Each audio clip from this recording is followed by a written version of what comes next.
And how do you solve those challenges?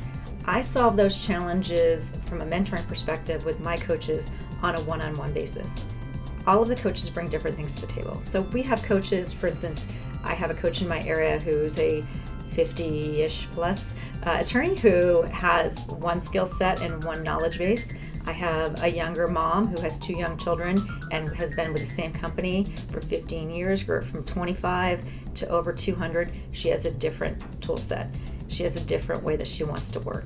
And then I have any other gamut of people that we have on our team. And each person's individual. They all have their own goals in terms of their income. They all have their own goals in terms of what success looks like. They each want to do it in a different way, and they want to work with different people. So from my perspective, I get to know each coach just like I do each client and find out where you're going and how are we going to get you there. So you have a personal touch. That's going to get into that. What else? Helping them understand actually doing the system versus going down their own path. We all like to be in control of our own destiny, and sometimes coaches and business owners as a whole will say, I already know. Yeah, we think we're pretty smart. I already know what I'm doing. I already know what needs to be done, and that can be a detriment to many people. It can be definitely a slow starter. It can be a slow start. Right? And then in addition to the your personal thing and then going on their own paths and helping them steer in the right direction, what else do we have? Support networks, amazing support networks. And one of the gifts that I think FocalPoint brings to the table, and I try to impart to the team, is I am not the only support for FocalPoint. There are numbers of other coaches that are there to help out.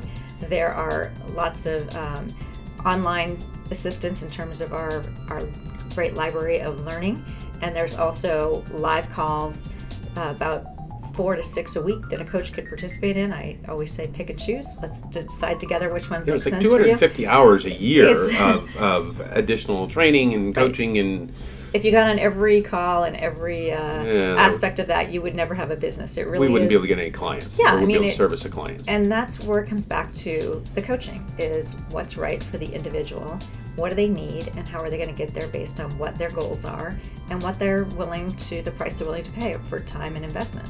And everybody gets a coach like forever. Right? Forever It's and not ever. like a couple weeks or 6 weeks. There's a bunch of startup programs that are really important and really valuable, but Yes. In the long run, there's always a coach because we believe that a coach needs a coach. Yeah, there's a strong start, which is great because it helps you with what's the first activity.